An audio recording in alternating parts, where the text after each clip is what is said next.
peu... C'est bon? Ok. Alors, on va rigoler parce qu'avec Joël, elle m'a dit qu'elle va parler d'amour. Alors j'ai dit, parlez-moi, vous savez le chant qui dit, parlez-moi d'amour. Mais aussi, parce que le thème, c'est aussi l'amour. Et je vais vous parler de l'amour vrai, d'un amour profond et concret.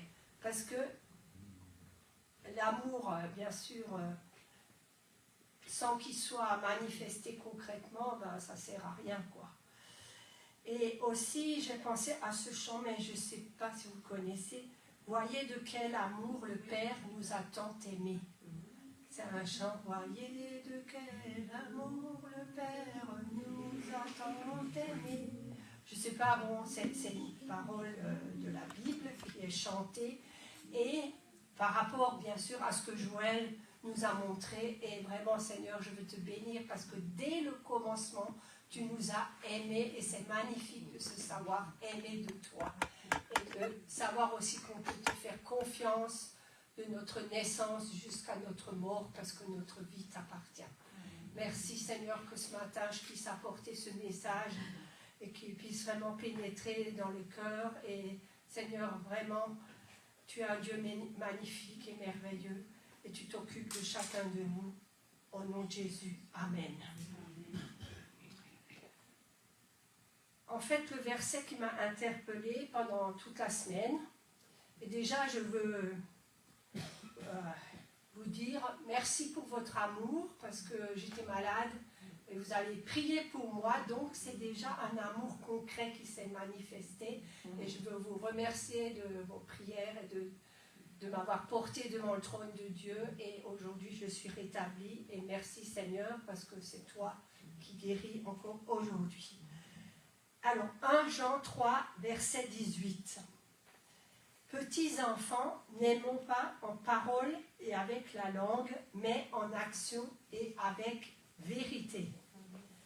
Et vraiment, j'ai souhaité approfondir ce verset et vous le partager. J'ai cherché vraiment dans les profondeurs pour que vous puissiez vraiment aussi comprendre ce que le Seigneur veut nous dire. Donc, vous savez qu'il y a beaucoup de textes concernant l'amour pour le prochain dans le Nouveau Testament et ça a une place considérable, comme par exemple les deux suivants. Romains 12, verset 9. Que la charité soit sans hypocrisie. Ayez le mal en horreur, attachez-vous fortement au bien. Il y en a un autre, bien sûr je ne vais pas tous vous les lire, 1 Corinthiens 13, verset 4 à 7. La charité est patiente, elle est pleine de bonté. La charité n'est point envieuse, la charité ne se vante point, elle ne s'enfle point d'orgueil. Vous savez que ça c'est vraiment 1 Corinthiens 13, c'est vraiment le paragraphe sur l'amour. Mais aussi, je dirais que vous pouvez remplacer le mot charité par votre prénom. Et ça donne quoi? Monique est patiente, Monique est pleine de bonté, Monique n'est point envieuse, Monique ne se vante pas, Monique ne s'enfle point d'orgueil. Ben, Seigneur, travaille mon cœur, il y a encore du travail, Saint-Esprit. Alors, l'amour chrétien du prochain n'est qu'une manifestation de l'amour pour Dieu. Si vous aimez votre prochain, vous aimez Dieu. Et si vous savez que Dieu vous aime, ben forcément, ça se reporte sur votre prochain. Le plus grand commandement que Jésus nous a laissé se trouve dans Matthieu 22, le verset 37 et 38. Jésus répondit, « Tu aimeras le Seigneur ton Dieu de tout ton cœur, de toute ton âme et de toute ta pensée. » C'est le plus grand commandement. Donc, l'amour pour Dieu implique l'amour pour notre Père Céleste et pour son Fils Jésus-Christ. Il est intéressant de remarquer que Jésus a ajouté une façon spéciale d'aimer qui est de notre cœur. Tu aimeras le Seigneur ton Dieu de tout ton cœur. Le cœur est bien sûr le réservoir des sentiments humains et il est évident que le Seigneur souhaite que notre amour vienne du cœur, c'est-à-dire de l'homme intérieur ou de la femme intérieure. Il sait parfois que nous exprimons notre amour par la parole. Des fois, il y a des gens, ils vous disent, ils vous aiment, mais voilà, en fait, moi, j'ai jamais trop aimé les... Bon, pardon, mais je vous dis ce que je ressens, mais j'ai jamais aimé les gens qui me disent trop « je t'aime, je t'aime, je t'aime », et dès que tu as un petit besoin ou tu as besoin d'un petit encouragement, à la place de t'encourager, il te décourage, voilà. Donc, on exprime des fois notre amour par la parole, mais le Seigneur, il désire qu'on l'exprime aussi par les actes. Il n'a pas dit d'aimer de toutes nos paroles, mais de tout notre cœur. Et il y a une différence d'aimer de tout notre cœur que seulement avec des paroles. Un moyen par lequel nous montrons notre amour envers le Seigneur, c'est lorsque nous gardons ses commandements. Il a dit, si vous m'aimez, gardez mes commandements.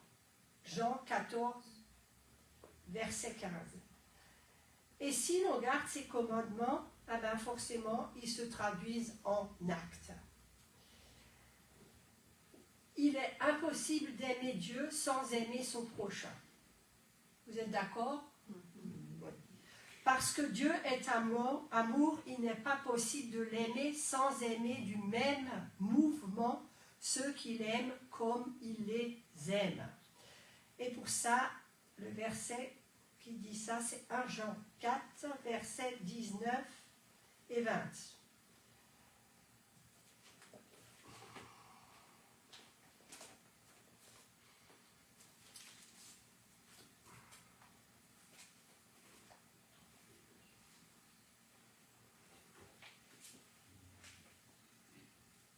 Alors, 1 Jean 4, 19, 1 Jean 4, verset 19 à 20.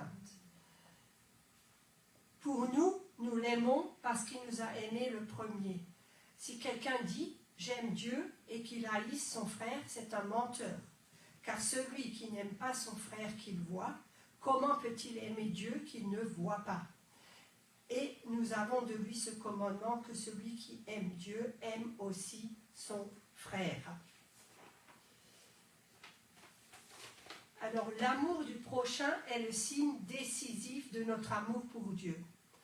Un jour, nous devons prendre une décision de l'aimer, tout en sachant que nous ne pourrons jamais l'aimer plus qu'il nous aime, parce que son amour est éternel.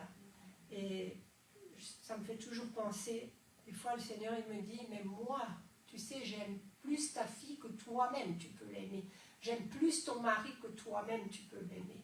Et je pense vraiment que si on manque d'amour, on peut aussi demander au Seigneur et bien sûr aussi se repentir, parce que si on manque d'amour, je pense que c'est un péché. Il faut se repentir de notre manque d'amour et que le Seigneur nous aide à aimer certaines personnes si elles sont difficiles à aimer. L'amour chrétien est une générosité, c'est-à-dire un amour qui va au-devant et au-delà des exigences de la justice.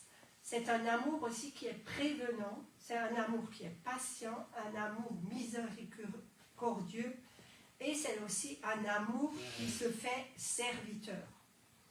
On va prendre Matthieu 5, versets 38 à 47.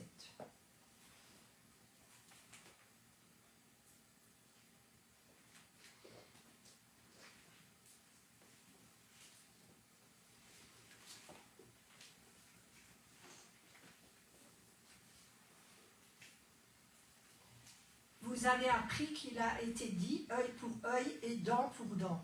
Mais moi, je vous dis de ne pas résister aux méchants. Si quelqu'un te frappe sur la joue droite, présente-lui aussi l'autre. Si quelqu'un veut plaider contre toi et prendre ta tunique, laisse-lui encore ton manteau. Si quelqu'un te force à faire 1 000, fais-en 2 avec lui. Donne à celui qui te demande et ne te détourne pas de celui qui veut emprunter de toi. Vous avez appris qu'il a été dit, tu aimeras ton prochain et tu haïras ton ennemi. Mais moi, je vous le dis, aimez vos ennemis, bénissez ceux qui vous maudissent, faites du bien à ceux qui vous haïssent et priez pour ceux qui vous maltraitent et qui vous persécutent, afin que vous soyez fils de votre Père qui est dans les cieux, car il a fait lever son soleil sur les méchants et sur les bons, et il fait pleuvoir sur les justes et les injustes. Si vous aimez ceux qui vous aiment, quelle récompense méritez-vous? Les publicains aussi n'agissent-ils pas de même? Et si vous saluez seulement vos frères, que faites-vous d'extraordinaire? Les païens aussi n'agissent-ils pas de même? Soyez donc parfaits comme votre Père céleste est parfait. Donc l'amour, c'est un esprit de générosité. L'esprit chrétien est tout naturellement un esprit de pardon et de paix, qui s'applique à prévenir la tension les uns envers les autres et à supprimer les causes de division. Matthieu 6, versets 12 à 15, nous dit « Pardonne-nous nos offenses comme nous aussi nous pardonnons à ceux qui nous ont offensés. Ne nous induis pas en tentation, mais délivre-nous du malin. Car c'est à toi qu'appartient dans tous les siècles le règne, la puissance et la gloire. Amen. Si vous pardonnez aux hommes leurs offenses, votre Père céleste vous pardonnera aussi. Mais si vous ne pardonnez pas aux hommes, votre Père ne vous pardonnera pas non plus vos offenses. » Donc ici déjà, le précepte de l'amour des ennemis nous dit qu'il faut pardonner comme Dieu nous pardonne et sous peine de ne pas l'être à notre tour. Et la parole de Dieu nous dit aussi combien de fois il faut pardonner. Il faut pardonner indéfiniment. Et ça, c'est Matthieu 18, versets 21 et 22.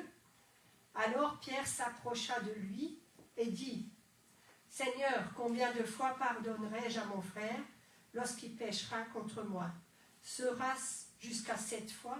Jésus lui dit « Je ne te dis pas jusqu'à 7 fois, mais jusqu'à 70 fois 7 fois. 70 fois 7 fois. Ça veut dire toujours. Hein. Vous pouvez faire le calcul. Nous sommes aussi appelés à être enracinés et fondés dans l'amour. Ça, c'est Éphésiens 3, verset 17. Nous savons tous en théorie que l'amour est bibliquement la priorité des priorités. Mais c'est vrai que des fois, on l'oublie. Il y a souvent un grand fossé entre la théorie et la pratique. Lorsque nous voyons les problèmes qui existent dans nos églises, problèmes causés le plus souvent par les médisances, les jalousies et les autres œuvres de la chair, nous sommes obligés d'en déduire que ce point essentiel est d'être mis correctement en pratique par un grand nombre. Et si ce point n'est pas compris, ni digéré, ni mis en pratique, si nous n'établissons pas ce fondement dans notre vie, même les autres qualités que nous pourrons acquérir par le Saint-Esprit ne pourront être vraiment source de bénédiction. Voilà, donc on doit bien comprendre que aimer, ça doit être notre priorité. L'amour, c'est aussi le sel pour tous les ingrédients de notre vie. Sans ce sel, la vie chrétienne entière devient bien fade. La Bible nous dit par exemple que la foi est agissante par l'amour. Galates 5, verset 6. Cela signifie que la foi est réellement efficace lorsqu'elle fonctionne en harmonie avec l'amour. Qu'elle est motivée par l'amour et mise en action avec amour. Vous savez, si on aime et si on marche vraiment dans l'amour, nous allons aussi être des modèles. et on va aussi montrer le chemin. L'amour est la nature même de Dieu. Dieu est amour, et ça vous le savez, on l'a vu tout à l'heure. 1 Jean 4, verset 16. Il nous a dit au sujet de Dieu qu'il est plein de compassion et qu'il est plein de miséricorde. Le psaume 145, verset 8. Ce sont deux qualités qui émanent particulièrement de la personne du Seigneur, sa compassion et sa miséricorde. Donc c'est très important pour nous parce que nous sommes appelés à ressembler à Jésus et à manifester aussi ces deux qualités. Donc la compassion. Qu'est-ce que c'est que la compassion? La compassion, c'est la vertu qui vous permet de souffrir à la vue des souffrances des autres. Celui qui a de la compassion souffre quelque part à la vue ou à la pensée de ceux qui souffrent. Par exemple, les perdus. Est-ce que de temps à autre, vous souffrez pour les perdus du dehors? Vous savez, ça m'a réjoui de voir cette sœur pleine de feu là, à Aglo. Vous savez, on avait une réunion ici d'Aglo. Aglo, c'est des femmes, et c'est un mouvement international. C'est des femmes qui annoncent et qui donnent leur témoignage et pour toucher d'autres femmes sous forme de goûter.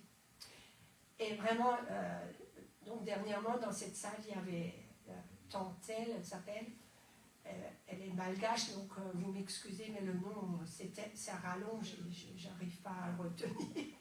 Et vraiment, elle était pleine de feu, vous savez, elle annonce avec sa guitare, le Seigneur lui a montré, elle a expliqué comment le Seigneur déjà a mis sur son cœur cet amour pour les perdus. Et le Seigneur lui a montré qu'elle devait acheter une guitare, elle ne savait pas jouer à la guitare. Et elle savait que maintenant même, elle a dit, elle sait que jouer 6 ou 7 notes, et qu'elle devait aller dans les rues de Colmar. Hein. Au début, elle allait dans les rues de Colmar et à chanter les chants. Ça m'a interpellée parce qu'elle a dit, elle chante vraiment des chants, comme par exemple, chercher d'abord le royaume de Dieu et sa justice, des chants qui interpellent les gens. Et après, elle leur donne un flyer et elle leur donne aussi un questionnaire avec son nom, son adresse, enfin pour qu'elle puisse de nouveau avoir un contact si les gens sont intéressés. Et vous savez, quand je vois une femme comme ça, ça me redonne un zèle pour annoncer et pour aimer les perdus. Et ça m'arrive, c'est vrai que ça m'arrive des fois, quand je suis dans une foule comme ça, je me dis, mais tu vois tous ces perdus là, et toi, tu es là, voilà, pris. Et même, moi je crois que même pleurer pour le monde qui se perd autour de nous, c'est aussi une forme de prière que Dieu agrée. Donc,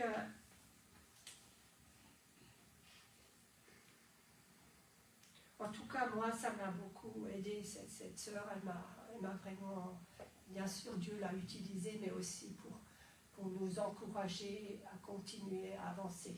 Et aussi pour cette assemblée, parce que je crois qu'ici, on va voir quand même des âmes se tourner vers Dieu. Et vous savez, Dieu est le Dieu de la multiplication. Hein. Vous savez, mon frère s'est converti, eh ben, il y a quand même mon autre frère qui s'est converti, moi je me suis converti. Voilà, il faut savoir que Dieu est le Dieu de la multiplication. Et que nous sommes aussi appelés à évangéliser, peut-être pas de la même manière que Tantel, mais dans nos familles et là où on se trouve, dans notre travail, etc. Donc la miséricorde.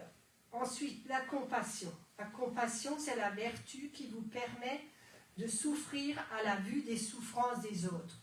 Celui qui a de la compassion souffre quelque part à la vue ou à la pensée de ceux qui souffrent, qui sont perdus, les frères et sœurs oppressés, les malades, les infirmes, les rejetés, et je dirais aussi les persécutés, etc., etc. Si ces qualités sont inexistantes en nous, eh ben, ça doit être une sirène d'alarme pour que nous comprenions qu'il faut réagir. La miséricorde est la faculté de pouvoir pardonner.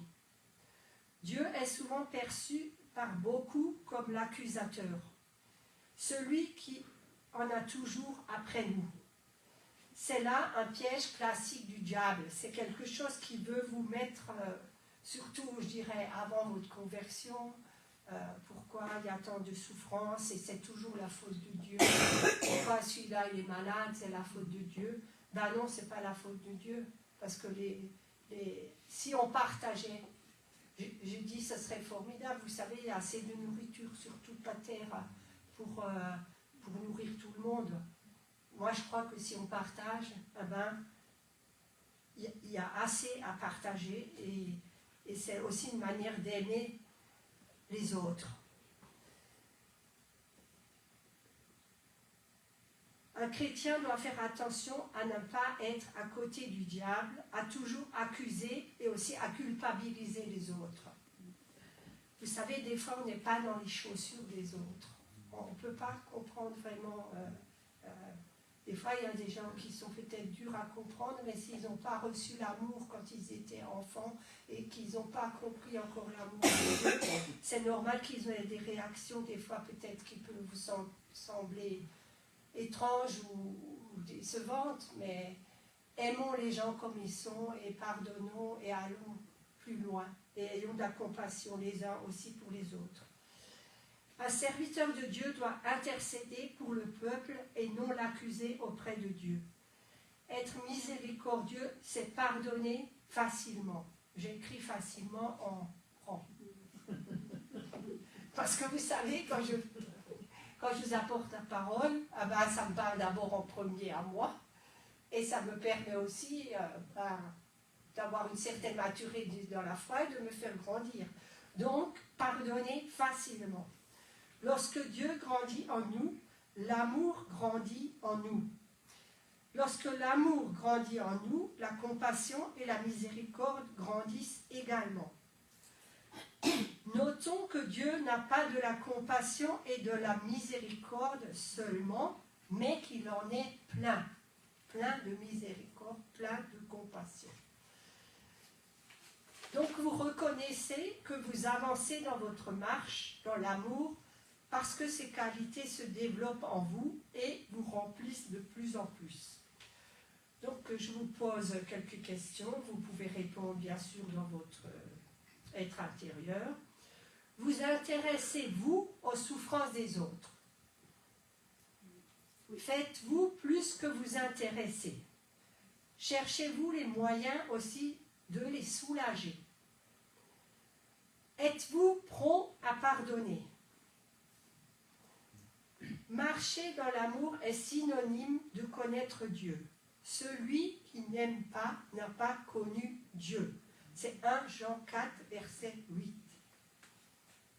Les critères de jugement de Dieu ne sont pas les mêmes que les nôtres.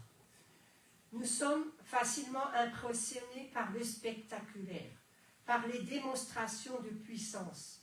Par exemple,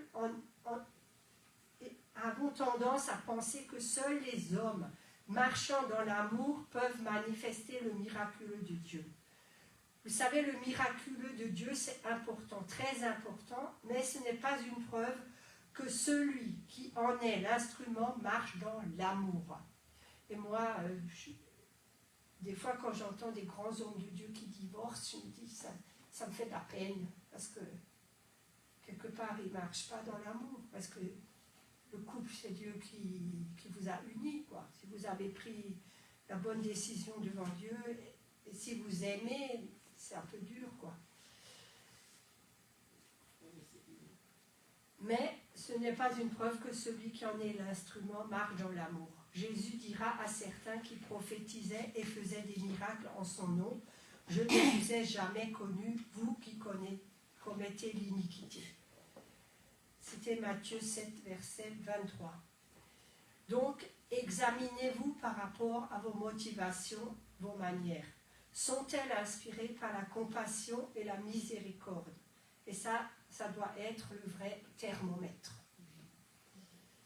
L'amour, c'est égal aussi à des actes. Jésus a dit, à ceux-ci, tous connaîtront que vous êtes mes disciples si vous avez de l'amour les uns pour les autres. Pour que tous puissent connaître, il ne suffit pas que nous ayons de l'amour. Il ne suffit pas que nous ayons de l'amour dans le cœur, il faut que tous puissent en voir la manifestation à travers des actes. Bien sûr, des actes d'amour.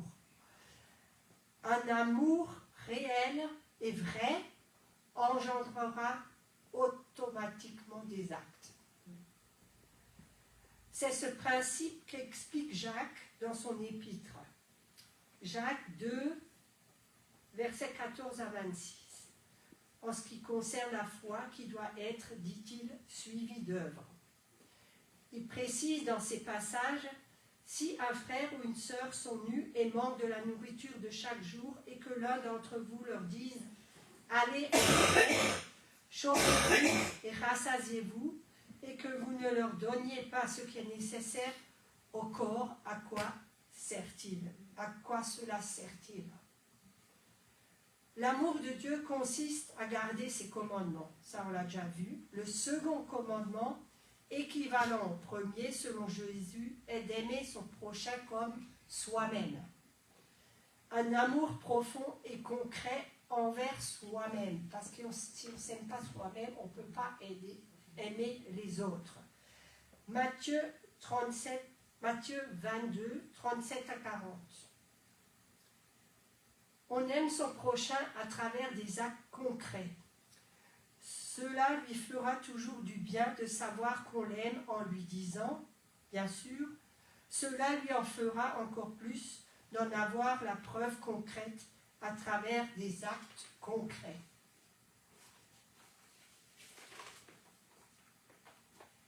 Et ça, c'est un verset qu'on oublie de temps à autre. Jésus nous a donné le principe suivant. Tout ce que vous voulez que les hommes fassent pour vous, faites-le de même pour eux. C'est Matthieu 7, verset 12. L'amour, c'est aussi un don. Dieu a tant aimé le monde qu'il a donné son Fils unique, afin que quiconque croit, Jean 3, 16. Lorsque l'amour de Dieu est développé en nous, il s'exprime particulièrement par le don. Vous savez, ce verset, Dieu a tant aimé le monde, Jean 3, 16, j'avais une fois regardé une émission à la télé française et je crois que c'est une seule fois où Billy Graham, il a pu parler pendant 3 minutes. Enfin, ils ont dit à Billy Graham, si vous avez quelque chose à dire, vous avez 3 minutes, eh bien, il a donné ce verset, car Dieu a tant aimé le monde. Et ça m'est toujours resté ça m'est resté dans mon cœur. Et je pense que c'est un des versets le plus précieux dans la parole de Dieu, quoi. Parce que quand on comprend ce verset, c'est magnifique. On se sent aimé. Lorsque l'on aime quelqu'un, on cherche ce qu'on peut lui donner, que ce soit de son temps, de son argent ou autre. Nous avons trop de gens dans nos églises qui cherchent toujours ce que les autres pourraient leur donner, là où il nous faut des chrétiens qui soient plus préoccupés par ce qu'ils pourraient donner pour l'intérêt commun ou l'intérêt d'un individu. Donc, ce que vous voulez que les autres fassent pour vous, faites-le de même pour eux. Jésus a dit qu'il y a plus de plaisir à donner qu'à recevoir. Acte 20, verset 35. On l'a déjà eu aujourd'hui. Donc, posez-vous ces questions. Suis-je déjà entré dans cette dimension où mon plaisir consiste plus à donner qu'à recevoir? Un serviteur de Dieu peut-il efficacement servir le corps de Christ tant qu'il n'est pas habité par ce principe? Si quelqu'un possède les biens du monde et que, voyant son frère dans le besoin, il lui ferme ses entrailles, comment l'amour de Dieu demeure-t-il en lui? Souvenez-vous aussi que l'amour, c'est un don. Si j'ai du mal à donner, j'ai du mal à aimer. et c'est vrai, si on a du mal à donner de notre temps, vous savez, je pense aux enfants par exemple, où les parents les gâtent avec des jouets, enfin toutes sortes, ils font tous leurs petits caprices. Mais les enfants, souvent, ce qu'ils réclament, c'est de passer du temps avec le papa ou la maman. Et de faire, je ne sais pas quoi, moi, je prends maintenant mon exemple à moi. Vous savez, bon, moi, je suis l'aînée d'une famille de 4 enfants. Ben, mon père, mes parents, la télé, ça n'existait pas. Moi, j'avais 14 ans quand on a eu la télé. Donc, mes parents ne nous mettaient pas devant la télé pour... ils s'occupaient vraiment de nous. Et mon père, qui travaillait toute la semaine, ben, le dimanche, on allait tous les 4 se promener au bord de la Fèche avec mon père. Ou par exemple, mon père m'a appris à coudre parce que son métier, c'était... sellier, tapissier, enfin il faisait des matelas, donc c'est mon père qui m'a appris, par exemple, la couture. Et ça, c'est plutôt quelque chose que de recevoir un cadeau matériel. Ça m'est toujours plus resté le temps que mon père, ou bien sûr ma mère aussi, mais je vous donne maintenant juste un petit exemple. Donc, le temps, c'est aussi quelque chose qu'on peut accorder à quelqu'un et pour prendre soin et aussi de l'écouter, d'écouter les personnes, de prendre du temps pour écouter les personnes. C'est important. Comme ça, vous n'avez pas besoin d'aller au psy. Ben oui, vous savez, la prière, hein, le Seigneur, c'est le meilleur psy. Alors, la prière, ça peut aider et... Donc, il y a aussi quelle place ont les nécessités dans votre cœur, quelle place ont les nécessités dans mes actes. L'amour de Dieu, c'est aussi aller plus loin que les limites du monde. Comment le monde qui fait lui-même des œuvres peut-il connaître que nous sommes disciples de Christ si l'amour qui est en nous ne nous pousse pas à aller plus loin que lui dans l'expression de cet amour? C'est vrai qu'il y a des... comme les restos du cœur et tout ça, ben, bon, toutes ces choses, ça se fait petit à petit, et il faut, nous aussi, on doit avoir de la compassion pour les gens du dehors. Jésus a dit plusieurs choses pour nous montrer en quoi consiste aller plus loin que le monde. Il a aussi dit « Aimez vos ennemis ». Matthieu 5, verset 44. Il n'y a pas de plus grand amour que de donner sa vie pour ses amis.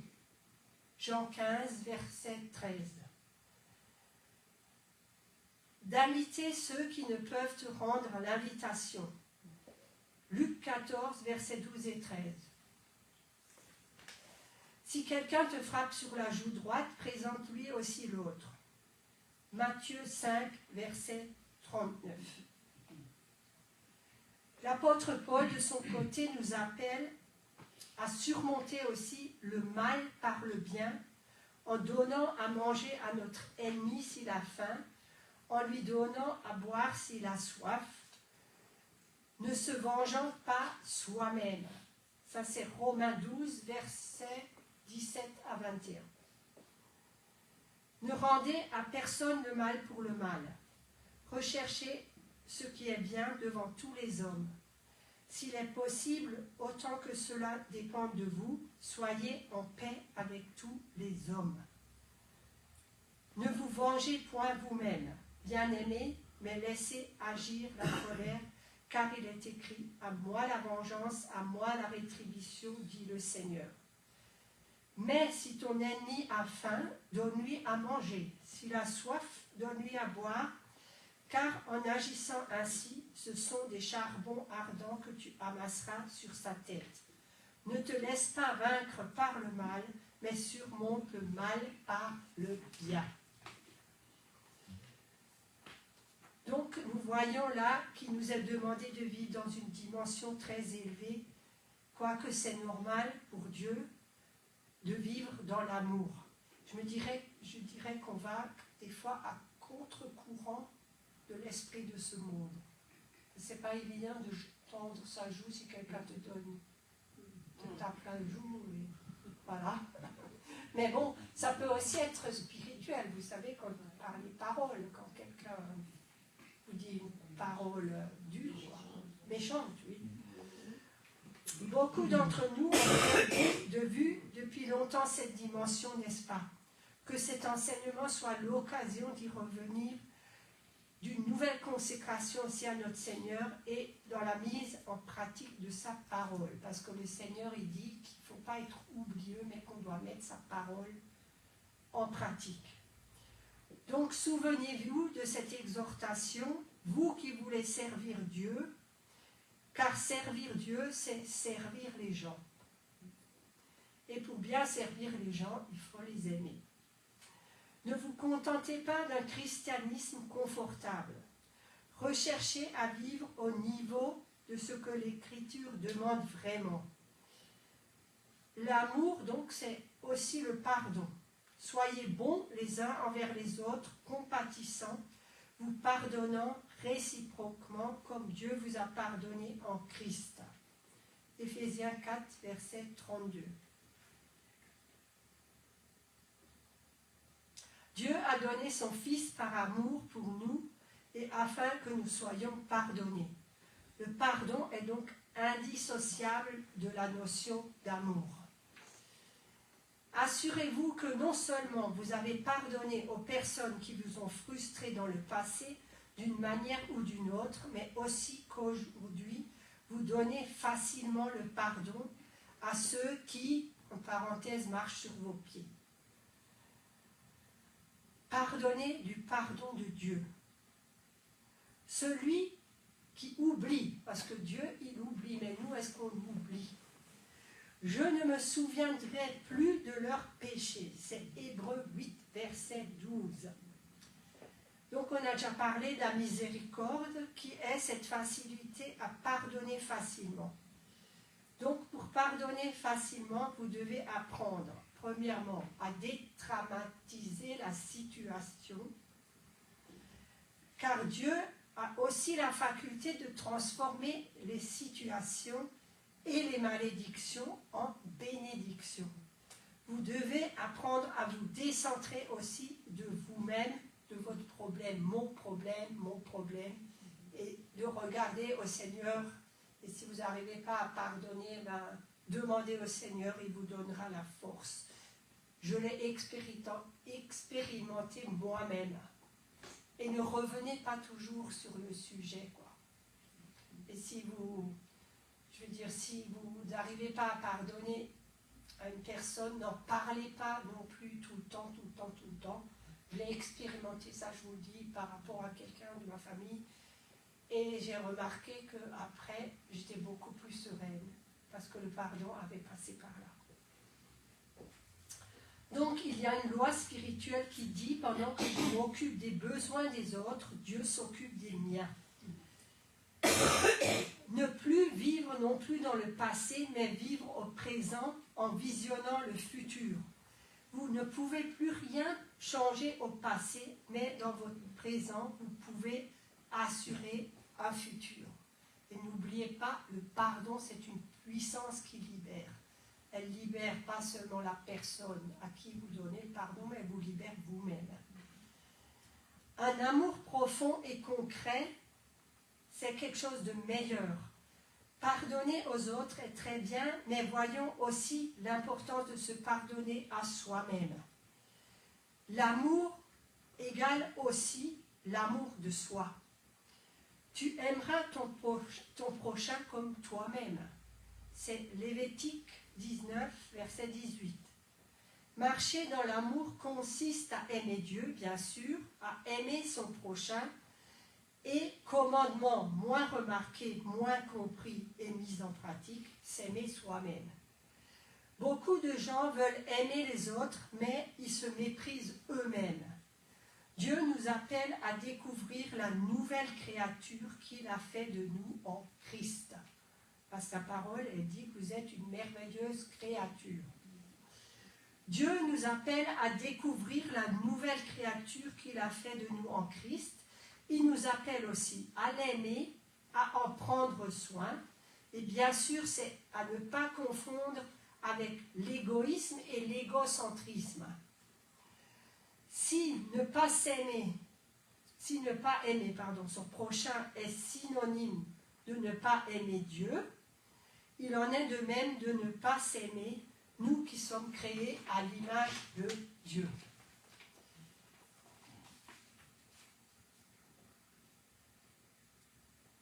Étant appelé par Dieu à aimer mon prochain comme moi-même, si je m'aime mal, je vais mal aimer mon prochain.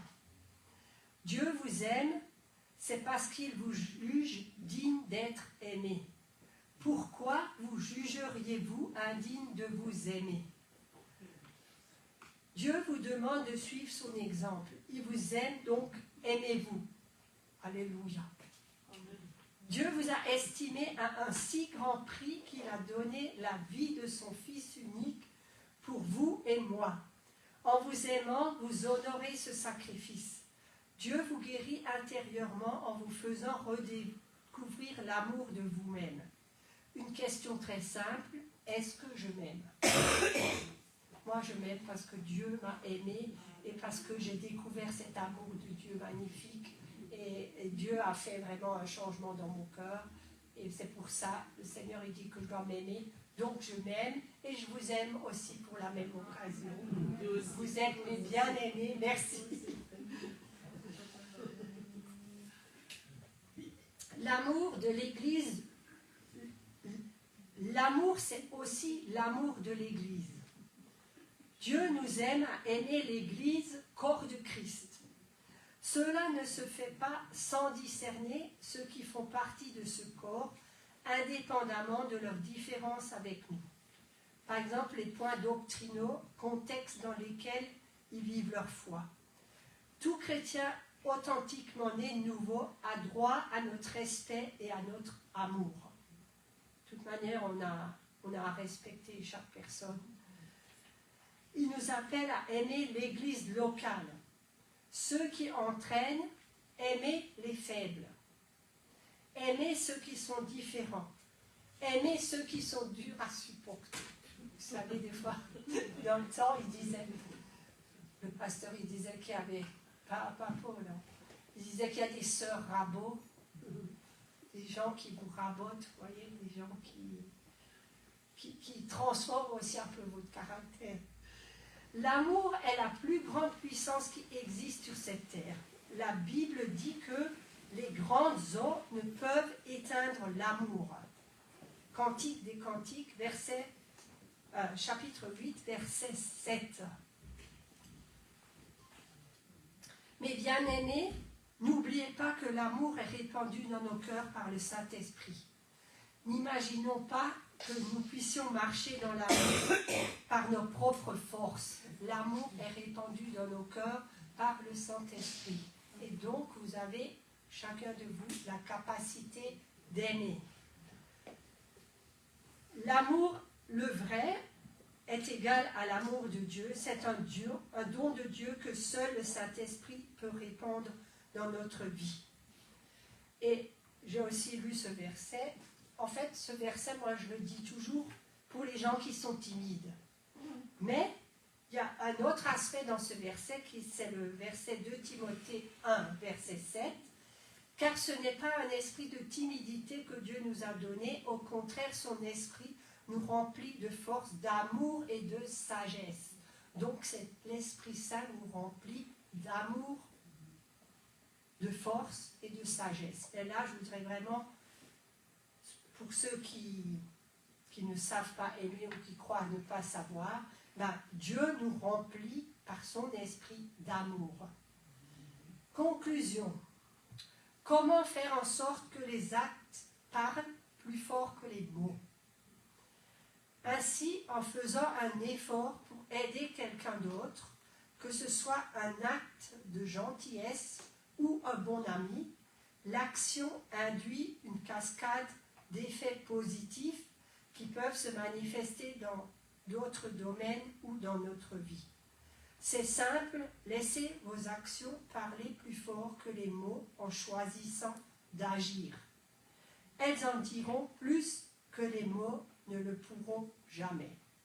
J'ai pris ça, c'est pas chrétien, mais j'ai pris ça parce que ça me plaisait et parce que Dieu nous demande d'agir par des actes concrets.